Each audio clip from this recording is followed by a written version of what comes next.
Hello? Why do you think Al Gore has been so quiet in this election? Oh, Albert? Yeah. Maybe he felt he had nothing to add to the discourse. He saved the planet for us once, you know. 2 Nobels would look greedy.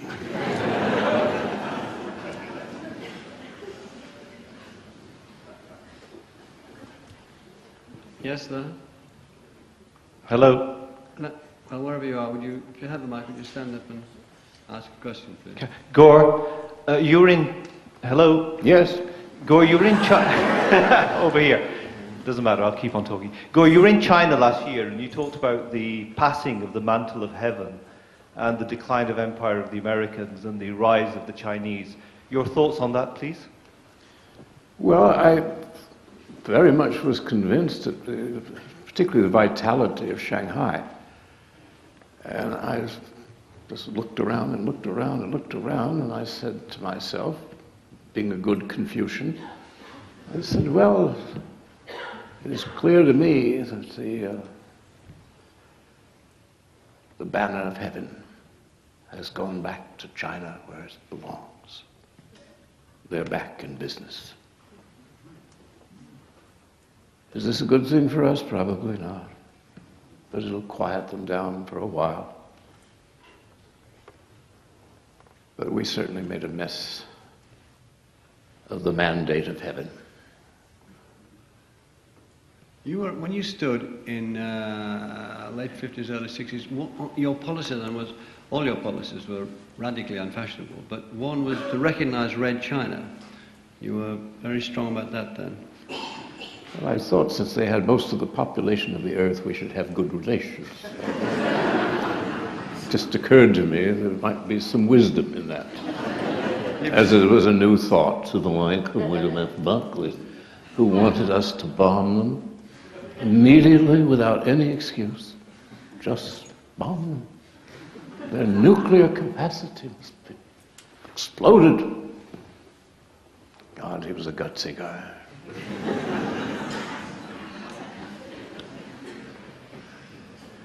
Any more questions before I ask one or two to round? Yes, there. And the microphone. You're a famous workaholic, always working on something new. What book have you got in the stocks for us, please? Well, nothing stock, I trust.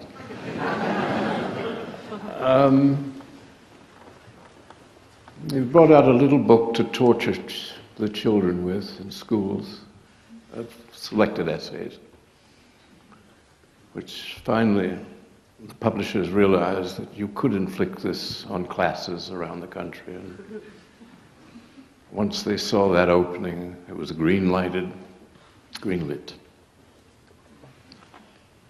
And I'm also working on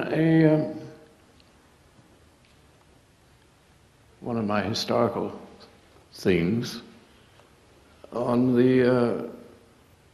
our war against Mexico, which was deliberately fought in order to grab California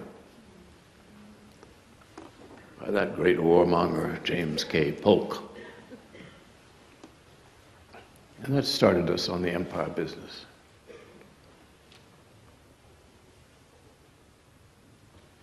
I remember a British reviewer said, "What is Vidal? He's insane.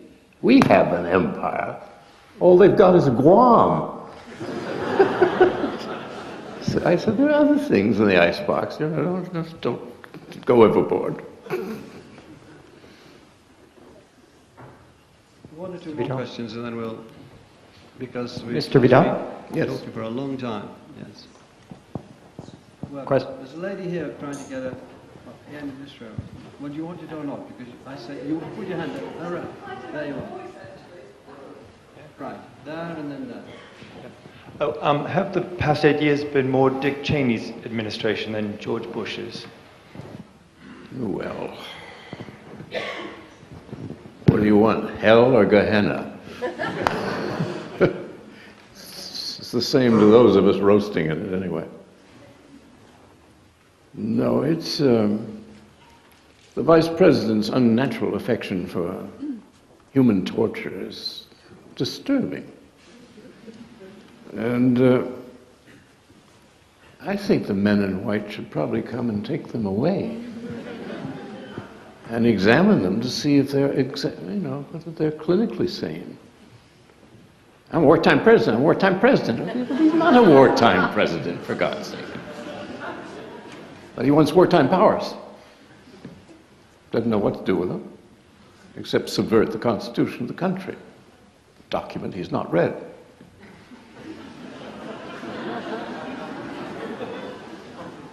And the agony on his face, when he has to read one of those speeches. I don't think I feel sorry for him, but I do realize I feel relief when he's, going to go away finally.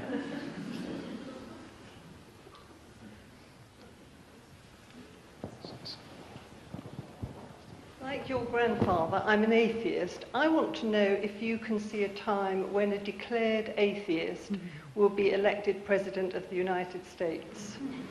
Well, we've had a couple, but they didn't call themselves that. I mean, Mr. Jefferson certainly qualifies as an atheist. But in these times? Well,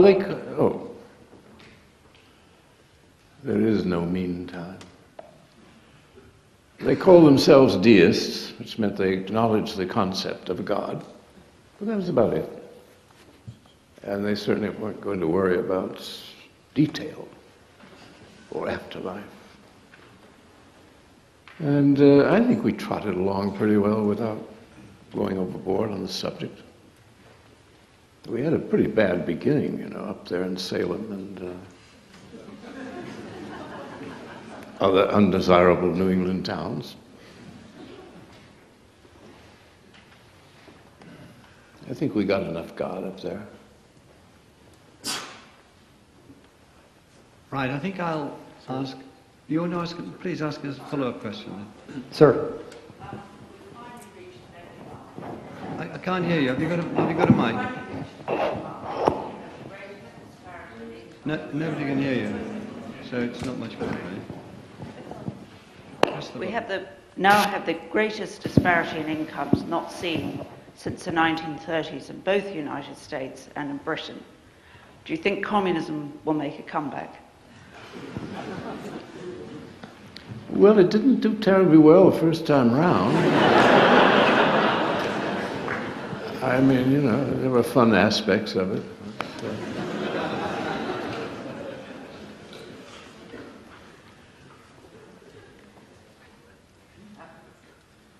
I don't know why I always think of Mary Baker Eddy when communism is mentioned. I'm